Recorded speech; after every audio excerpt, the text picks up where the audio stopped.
ధ్యాన మిత్రులందరికీ నా నమస్కారములు. నా పేరు శారద. మన గురువుగారైనటువంటి పత్రిజీ ప్రణామములు తెలియజేస్తున్నాను. స్మరణం మధురం అన్న పుస్తకం రమణ మహర్షి గురించి ఆయన శిష్యురాలైనటువంటి టిఆర్ కనకమ్మ గారు వ్రాసి ఉన్నారు. 17వ కథ. వచ్చిన పని చూడు. ఓనాడు భక్తులు ఒకరు మెల్లగా భగవాన్ దగ్గరకు వచ్చి అక్కడ వారిని చూడండి అంటూ హాల్లో ఒకరిని వేలు పెట్టి చూపించారు. అందరం అటువైపు చూసేసరికి ఒక ఆయన కూర్చుని నిద్రపోయి వెనక్కి ముందుకి జోగిసలాడుతున్నారు. 4 రోజులుగా చూస్తున్నాను వారిని. రోజు మీ సన్నిధిలో నిద్రపోతూనే ఉన్నారు అని దాన్ని ఒక నేరముగా భగవాన్కి ఫిర్యాదు చేశాడు.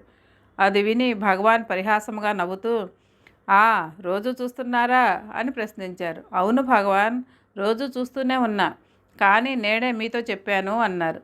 సరే, వారు వచ్చిన పని చూసుకుంటున్నారు, మరి మీరెందుకు వచ్చినట్లు? ఎవరు కునుకులు తీస్తున్నారో, ఎవరు మెలకువగా ఉన్నారో పరీక్షించడానిక? మీరు వచ్చిన పని మీరు చూసుకోండి అంటూ ఎగతాళితో కూడిన నవ్వుతో జవాబిచ్చారు భగవాన్. దాంతో హాల్లో అందరూ కిసుక్కున నవ్వారు. ఇతరులపై నేరాలు చెప్పుటను భగవాన్ ఎంత మాత్రమూ సహించరు. అది ఆధ్యాత్మ సాధనకు ఒక అవరోధము. తమ పని తాము చేసుకుని పోయేవారికి ఇతరులలో లోపాలు కనపడవు. అలా కాని వారికి ఇతరులలో లోపాలు వెతకడానికి ప్రయత్నం చేస్తాము. అంతేకాదు, వారికి తమలోని లోపాలు కనపడవు. నిజానికి ఇతరుల లోపాలను చూడడమే అసలైన లోపము, దోషము. నువ్వు తప్పులు వెతుకుతూ పోతే ఈ ప్రపంచంలో ఒక చీమ కూడా మిగలదు లోపం లేకుండా అనేవారు భగవాన్. మరొకనాడు భగవానుల ఆంతరంగిక సేవకుడైన వైకుంఠవాసర్ భగవాన్ హాల్లో పడుకొని ఉన్నారు. ఇంతలో ఒక పెద్ద తాచు వారి తలగడకు దగ్గరగా పాకుతూ వచ్చింది. వారు ఒక్క ఉదుటన లేచి భగవాన్ దగ్గరకు ఉరికి నోట మాట రాక వేలితో దానిని భగవాన్కి చూపించారు. ఏమిటా అని చూసిన భగవాన్ చిన్న పిల్లాడిలా ఎగిరి కూర్చుని గొప్ప సంబరంతో, ఆహా, ఏమందము, ఏమి విలాసము! ఓ వైకుంఠవాస, ఎందుకు కంగారు? మీ పడక మిమ్మల్ని వెతుక్కుంటూ తానుగానే వచ్చిందయ్యా. ఎంత నున్నగా నిగనిగలాడుతూ టీవీగా మెరిసిపోతోందో చూడండి అని చమత్కరించారు భగవానులు. ఈ సమయస్ఫూర్తికి గంభీరమైన సన్నివేశము కాస్త తమాషాగా మారిపోయింది. వైకుంఠవాసుడు అంటే విష్ణుమూర్తి. ఆయన పడక ఆదిశేషుడు, పామే కదా. అది తానుగా యజమాని దగ్గరకు తరలి వచ్చిందన్నమాట. ఈ హాస్యోక్తితో వైకుంఠవాసుడు భయము వణుకు కాస్త పోయి పకపక నవ్వేశారు. లేలే 18 లేలే. అమ్మ కోవెలకు ముందున్న కొత్త హాల్లోని రాతి సింహాసనముపై భగవానులు ఆసీనులై కొంతకాలము గడిపారు. వారికి దక్షిణ భాగంలో నేలపై స్త్రీలు కూర్చునేవారు. భగవాన్ ఆ వైపు కాళ్ళు చాపుకుని కూర్చునేవారు. స్త్రీలకు శ్రీవారి పాదఛాయలో కూర్చునే భాగ్యం.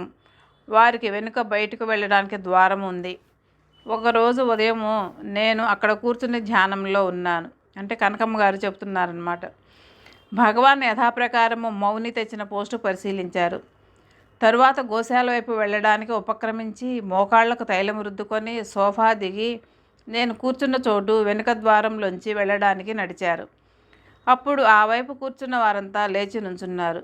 ఇది ఏదీ గమనించే స్థితిలో నేను లేను. భగవాన్ నన్ను సమీపించగానే ఒక ఆమె నా భుజాలని పట్టి కుదుపుతూ, భగవాన్ వచ్చే దారిలో కూర్చున్నావు, వారు వచ్చేశారు, లే లే అంటూ కేకలేసింది. ఆ మాటలకు ఉలిక్కిపడి కళ్ళు తెరిచాను. అప్పటికే భగవాన్ దగ్గరగా వచ్చేశారు. నేను ఒక్క ఉదుటన లేవడానికి ప్రయత్నించేశాను. అయితే కాళ్ళు తిమ్మిరెక్కి సాధ్యం కాలేదు. ఎలాగో సంభాళించుకొని లేచి గోడకు ఆనుకొని నిలబడ్డాను. ఇదంతా గమనించిన భగవాన్కు చిరాకు వేసినట్లుంది. నన్ను లేపిన ఆమెను చూసి, ఎందుకు ఇదంతా? పక్కనంత ఖాళీ ఉందే నేను పోవడానికి. కళ్ళు మూసుకొని కూర్చున్న వారిని బలవంతంగా ఎందుకు లేపడం? అంతా నాటకం, మెహర్బానీ. భగవాన్ని జాగ్రత్తగా చూసుకుంటున్నారని అంతా అనుకోవాలి అంటూ ఆమెకేసి ఉరిమి చూసి సాగిపోయారు. ఆవిడకు నలుగురిలో కలిగిన ఈ అవమానం నా మీద క్రోధంగా మారింది. అది ఊహించి నేను ఆమెతో అనునయంగా, అమ్మా, భగవాన్ రావడం నాకు తెలియదు, నిజం. తెలిస్తే వారికి మీకు ఇబ్బంది కలిగించేదాన్ని కాదు, తెలియక జరిగిన అపరాధం అన్నాను. దానికి ఆమె, కొందరికి తాము ఎంతో ధ్యానంలో మునిగిపోయినట్లు ఇతరులకు ప్రదర్శించడం అలవాటు, అంతా నాటకం అని విశ్వస వెళ్ళిపోయింది. నివ్వెరపడి నిలిచాను నేను. ఆ తరువాత ఆ చోట్లో కూర్చోవడమే మానేశాను. విచిత్రంగా భగవాన్ కూడా ఆ ద్వారము మానేసి తూర్పు గుమ్మంలో నుంచి వెళ్ళసాగారు. దాని గడప కొంచెం ఎత్తు, అందుచేత వారి కాళ్ళు గుమ్మానికి తగలకుండా గడప దగ్గర ఒక దిండు అమర్చారు. శ్రీవారు కాళ్ళు ఎత్తి ఆ గుమ్మం దాటినప్పుడల్లా నా మనసు కుంగిపోయేది. ఆ తలగడ తీసేసి నా హృదయాన్ని పెట్టాలి అనిపించేది. ఏమి చేయను, ఎవరితో చెప్పుకోను. ఇబ్బంది కలిగించని చిన్న దక్షిణ ద్వారాన్ని ఉపయోగించమని భగవానులకు చెప్పాలని నా ప్రయత్నము. కానీ వారిని చూస్తేనే చాలు కంఠము నవనాడులు మూసుకుపోతాయి. నా వేదన వారికి తెలియదా? అయితే ఏమి, వారు కడదాకా ఆ దక్షిణ ద్వారాన్ని ఉపయోగించనే లేదు. 19. ఆనందమ్మ. ఆనందమ్మ తల్లిదండ్రులతో తిరువణ్ణామలైలో ఉంటూ చిన్న వయసులోనే భగవానులను విరూపాక్ష గుహలో ఉండగా దర్శించేది. తరచూ వారి సన్నిధిలో ధ్యానం చేసేది. చిన్నప్పుడే ఆమె మనసు అంతర్ముఖమయ్యింది. పెళ్ళీడు వచ్చేసరికి తల్లిదండ్రుల సంబంధం కుదిర్చారు. ఈమెకు ఆ సంసారిక జీవితం ఏమాత్రము నచ్చదు. వద్దన్నా వినక తల్లిదండ్రులు బలవంతం పెళ్లి చేశారు. ఆనందమ్మ సామాన్యురాలు కాదు. ఏమీ జరగనట్లే రోజు సాయంత్రం అయితే చాలు భగవాన్ దర్శనం చేసి వచ్చేది. పెళ్ళయ్యాక ఇవన్నీ పనికిరావు, భర్త దేవుడు, ఆయన చూసుకో అని పెద్దవాళ్ళు ఆంక్ష వేశారు. దానికి ఆమె నేను ముందే పెళ్ళొద్దు ముర్రు అంటే విన్నారా, అనుభవించండి అని ఎదిరించింది. కాలక్రమంలో ఓ మగబిడ్డ కలిగాడు. అప్పుడైనా పద్ధతి మార్చుకుంటుంది అని ఆశించారు. అయితే విధి విలాసం వేరుగా ఉంది. కన్నబిడ్డల్ని కూడా పట్టించుకోక ఆనందమ్మ దైవధ్యానంలో మునిగిపోయింది. పెద్దవారికి ఆ బాధ్యత కూడా పడింది. త్వరలోనే ఆమెకు బంధ విముక్తి కలిగి సంపూర్ణ స్వేచ్ఛ లభించింది. భర్త గతించాడు. ఇక ఆమెకు అరుణాచల రమణుడే నీవే నా పతియు గతియు నిజముగా. రమణులు గిరిపాదము వచ్చి శ్రీ రమణాశ్రమం ఏర్పడ్డాక ఆనందమ్మ తన మకాము కూడా అక్కడికి వచ్చేసింది. మట్టి గోడలు గడ్డికప్పు ఆమె నివాసం. ఆనంద నిలయమే. కొడుకును ఆమె సోదరుడు పెద్ద చేసి చదివించి తన కూతురిని ఇచ్చి వివాహం చేశాడు. ఆ భార్యాభర్తలు ఊళ్ళోనే స్కూలు టీచర్లుగా పనిచేసేవారు. ఇక ఆనందమ్మ అవసరాలన్నీ ఆమె అభిమాని ధనమ్మ శ్రద్ధగా చూసేది. ప్రేమ అనే ధనము, ఆనందము అనే భాగ్యాన్ని చేకూరుస్తుంది. ఆనందమ్మ చదువుకోలేదు. మధురలోని ఓ తమిళ పండితురాలు సెలవు దొరికినప్పుడల్లా భగవాన్ దర్శనానికి వచ్చేవారు. ఆమెకు ఆనందమ్మతో అనుబంధం కుదిరింది. దర్శన భోజనాలు అయ్యాక సరాసరి ఆనంద కుటీరానికి వచ్చేవారు. లైబ్రరీ నుంచి అత్యుత్తమమైన వేదాంత గ్రంథాలు తెచ్చి చదవగా ఆనందమ్మ శ్రద్ధగా వినేది. చదువగల మధురయ్యమ్మ మంచి పండితురాలే కానీ యోగ పరిజ్ఞానం లేనివారు. శ్రోత ఆనందమ్మ పాండిత్యవాసన లేని దైవ ఆధ్యాత్మ జ్ఞాన సంపన్నురాలు. చదువరికి వచ్చే సందేహాలను ఈ పామరశ్రీ సునాయాసముగా చంటి పిల్లలకు చెప్పినంత వివరముగా విడమర్చి చెప్పి ఆశ్చర్యం కలిగించేది. అనుభవ జ్ఞానానికి శాస్త్రజ్ఞానంతో పనిలేదని భగవాన్ నిరూపించినట్లుగానే ఈమె కూడా దానికి ప్రమాణంగా నిలిచింది. ఒక్క క్షణం కూడా వృధా చేసేది కాదు. చదువుకున్న వారి చేత భగవాన్ బోధలను, ముఖ్యంగా వారు ఆదేశించిన రుభుగీతను చదవమని కోరేవారు. గిరి ప్రదక్షిణ చేసేవారు. లౌకిక విషయాల్లో మరచిపోయి కూడా ప్రవేశించేవారు కాదు. ఆనందమ్మ రూపురేఖలు పేరుకు తగ్గట్టు ఆనందప్రదంగా పవిత్రత, ప్రసన్నతలను ప్రసరిస్తూ ఉండేవి. కాషాయమ్మ బట్టలు, ఒత్తైన రుద్రాక్షమాలలు, గీసిన గుండు, ప్రకాశించే విభూతి రేఖలతో శివయోగినిలా చూసేవారికి భక్తిభావాన్ని కలిగించేవారు. ఆమె అవసరాలు పరిమితం. ఏదో ఆకలికి తినాలి అంతే. ధనమ్మ పొరుగురికి పోయేటప్పుడు ఆమెకు 2 రోజులకు సరిపడా ఆహారాన్ని సమకూర్చి వెళ్ళిపోయేది. నాకు ఓసారి సాధువులకు ఏదైనా వండి ఇవ్వాలని సంకల్పం కలిగింది. వసతులు సరిగా లేని నా ఇంట్లో ఎలాగో కష్టపడి పకోడీలు చేసి పొట్లాలుగా కట్టి సాధువులకు పంచుతూ ఆనంద కుటీరానికి వచ్చాను. ధ్యానంలో ఉన్న ఆనంద కళ్ళు తెరిచి నన్ను చూసి రమ్మని పక్కన కూర్చోపెట్టుకుంది.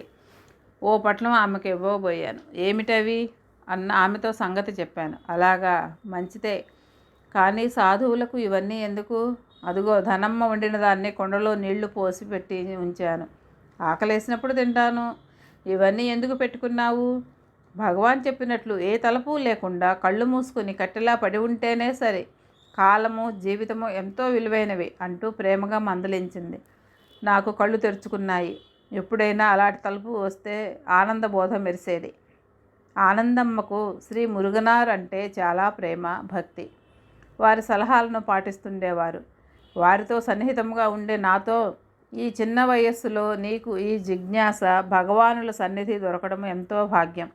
ఈ అవకాశాన్ని సద్వినియోగం చేసుకో అని హితబోధ చేసేవారు. నేను ఆమెతో గిరి ప్రదక్షిణకు పోయేదాన్ని. కొందరు భక్తులు ఆమెతో తమ బాధలు, బాధ్యతలు, కష్ట నష్టాలు వెళ్ళబోసుకునేవారు. ఆమె జీవితం యొక్క లక్షణమే అంత. వాటిని పట్టించుకొని మరింత బాధను పెంచుకోవడం ఎందుకు? అన్నిటినీ తోసిపారేసి అలా ఊరికే ఉండు. సదా వాటిని స్మరిస్తే వాటికి బలము పెరిగి నీ స్థైర్యం కుంగిపోతుంది. హాయిగా భగవాన్ సన్నిధిలో కూర్చో, అన్నీ చక్కబడతాయి అని ఊరడించి వారిని ఆత్మోన్ముఖులను చేసేవారు. ఆమె తరచూ ఇలా అనేవారు. అంబ పార్వతి తపస్సు చేసి ఈశ్వరుని సగభాగాన్ని పొంది అర్ధనారీశ్వరి అయ్యింది ఈ అరుణాచల క్షేత్రంలోనే. అందువల్ల ఇక్కడ స్త్రీల తపస్సుకు సత్ఫలితాలు ఉంటాయి. చూడండి, రాముడి తల్లి కౌసల్యాదేవికో, కృష్ణుడి తల్లి దేవకికో, యశోదకో మందిరాలు ఉన్నట్లు చరిత్రలో లేదు. కానీ రమణుల తల్లి అళగమ్మకు ఆగమ విధముగా మందిరము, అందులో పూజలు జరుగుతున్నాయి. ఇక్కడ స్త్రీకి ఆదరణ ఉంది అనడానికి ఈ ఒక్క దృష్టాంతము చాలు అని సగర్వంగా చెప్పేవారు. భగవానుల మహాసమాధి జరిగాక భక్తులు చెల్లా చెదరైపోయారు. ఎక్కడికి వెళ్ళినా వాళ్ళకి శాంతి లేదు. ఒక్కొక్కరే తిరిగి సొంత గూటికి వచ్చినట్లు చేరారు. అయితే భగవాన్ లేని లోటు స్పష్టంగా కనపడింది. అప్పుడు ఆనందమ్మ కొందరు భక్తులు మురుగనార్ వద్దకు వచ్చి నూల్తీరట్టు అంటే రమణ గ్రంథమాల అర్థం చెప్పమని ప్రార్థించగా వారు సమ్మతించారు. వారు పలు గ్రంథాల నుండి చక్కటి ఉదాహరణలు ప్రస్తావిస్తూ ఈ గ్రంథానికి ఎంతో క్రమబద్ధమైన విపులమైన వ్యాఖ్యానం చేశారు. ఈ పాఠానికి 6 నెలలు పట్టింది. అదో మరపురాని కాలం. వారి మధుర వాక్యాలు, జ్ఞాన పూర్ణ వచనాలు ఇప్పటికీ చెవుల్లో గింగిరుమంటున్నాయి. ఆ భాగ్యానికి అందరూ ఎంతో ఆనందించారు. ఈ అధ్యయనం అయ్యాక కూడా ఆనందమ్మ మురుగునార్ వద్ద ఏదో ఒక గ్రంథ సహకారంతో జ్ఞాన అభ్యాసం చేసేవారు. ఓ సాయంత్రం ఇలాగే వచ్చి ఆత్మపురాణంలో ప్రస్తావించిన వామదేవుని కథను చెప్పమని ఇలా అడిగారు. వామదేవునికి గర్భవాసం అనుభవించవలసిన ప్రారంధం ఉంది. అది తీరి గర్భంలో ఉండగానే జ్ఞానం పొందారట కదా అని అడుగుతూనే బొక్కబారులా పడిపోయారు. ఆమె అలా నమస్కారం చేస్తోంది కాబోలు అనుకున్నాను, కానీ ఆమె అలానే ఉంది. అప్పుడు ఆమెను లేపి కూర్చోబెట్టాము. బాహ్య ప్రజ్ఞ లేదు, కానీ శ్వాస ఆడుతోంది. నేను, పద్మ ఆమె ముఖంపై నీళ్లు చల్లాము, కానీ ఫలితం లేదు. ధనమ్మకు కబురు పెడితే ఆమె ఆనందమ్మ కొడుకును తీసుకొచ్చింది. అతను ఆమెను తన ఇంటికి తీసుకువెళ్ళిపోయాడు. రాత్రి 9 గంటల వరకు అదే స్థితి కొనసాగింది. ప్రాణాలు నెమ్మదిగా అణిగిపోయాయి. ఆమె కొడుకు, సహోదరుడు సమాధిని నిర్వహించారు. జీవన సంధ్యలో కూడా ఆత్మనిష్ఠలోనే ఉండి కడతేరిన ఉత్తమ రమణ భక్తురాలు ఆనందమ్మ. భగవంతుడు ఇచ్చిన మానవ జన్మ సఫలం చేసుకున్న పుణ్యచరిత. Like, share, subscribe and click the bell icon.